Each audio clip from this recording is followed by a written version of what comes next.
Ayan, good morning guys. Ayan, maglalaga tayo ng pata. Isasawag natin to guys, sasawag natin sa munggo. Uhugasan ko muna yan bago natin yan mamaya isasama sa paggisa. Tama na siguro yan. Ayan guys, sugas na siya. Pinugasan ko na ng mabuti yan at palalambutin na natin. Sa bayan na yan, pinalalambot ko na rin guys yung ating munggo. Kaya na sabay lang siguro ito. Paglambot ng pata ay malambot din siguro itong munggo na ito. Kaya lang matagal-tagal na palambutan to guys. Medyo tatag ang gasol dito. So ayan guys, hayaan lang muna natin siya nakaganyan. At habang pinapalambot natin to ay magkagayat na tayo or maghihiwa na tayo ng mga sangkap. Ito guys, yung ating mga sahog.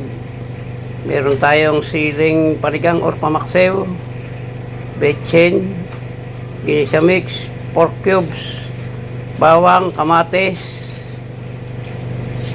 tapos sibuyas, at igigisa natin yan sa patis. Ito guys, may utak ng baboy. Ayan ang kulang nito guys ay dahon ng ampalaya. So ayan, samahan nyo ako, mangunguha tayo.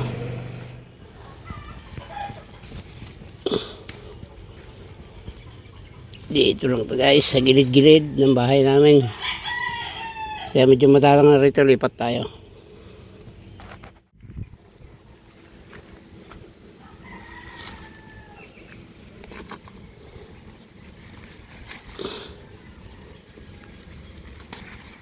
Kulang pa ito guys.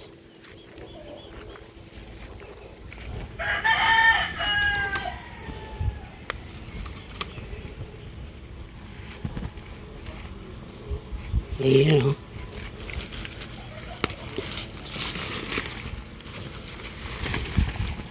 Ito guys, ang palayang ligaw. Yan, marami na, pwede na siguro ito.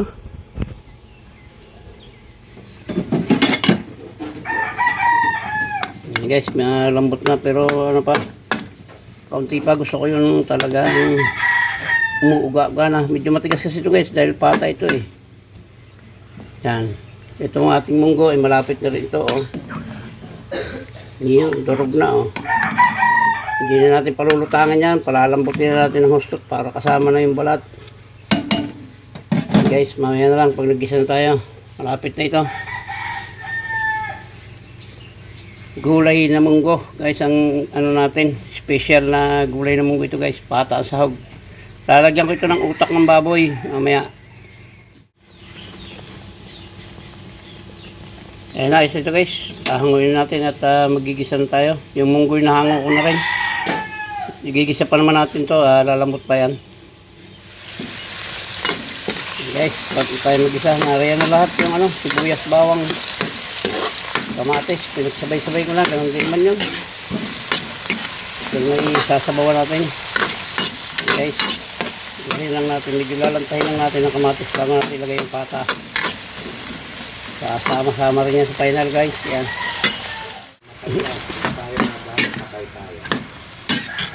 Guys, lagay ko ng pata. Lalagyan natin ng pampalasa yan. Siyempre, ang paborito ni Ma'am Viole, ang patis. Baw. Yan guys. Yan, tama naman na yan. At baka naman umalat. Yan, mamaya natin lalagay yung ating mga ingredients dyan. Kaya lang muna natin yun maka-absorb ng alat. Guys, lagyan na natin ang ating mga pampalasa. Paminta.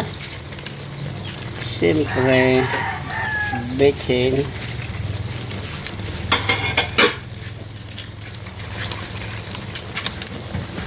Ginisa mix. At pork cubes. Sasabawan na natin ito guys. Maya konti. Guys, tingnan nyo naman yung kulay ng sabaw. Wala pa ang munggo dyan guys. Lalagay ko na. Lalagay ko na rin yung munggo para sabay-sabay na sila. Tsaka na lang pahupain yung sabaw. Para sakto lumalambot din yung pata. So guys, nakalimutan ko na ito. Yan, lagay natin. Utak ito ng utak ng baboy. Pero luto na yan guys. Pinatong ko na yan kanina doon sa kumukulo.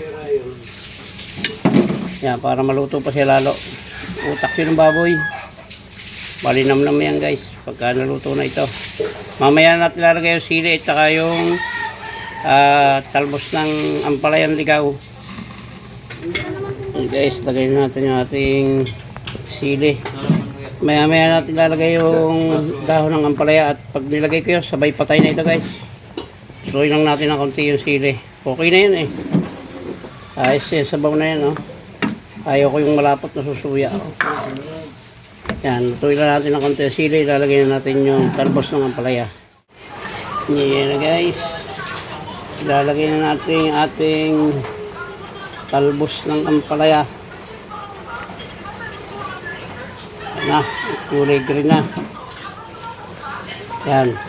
Ilulubog ko lang ito guys. Tapos papatayin na natin para hindi madurog yung dahon ng ampalaya. Yan. Hanggang dito na lang po ito guys. Maraming salamat po sa inyo. Sa lahat po ng umabot sa dulo ng vlog na ito. Ng pagluluto ng gulay na munggo with pata. Ayan guys. Maraming salamat po sa inyo. Hanggang dito lang po. At mabuhay kayo, mabuhay tayong lahat. Salamat po. Bye-bye na po. I love you all.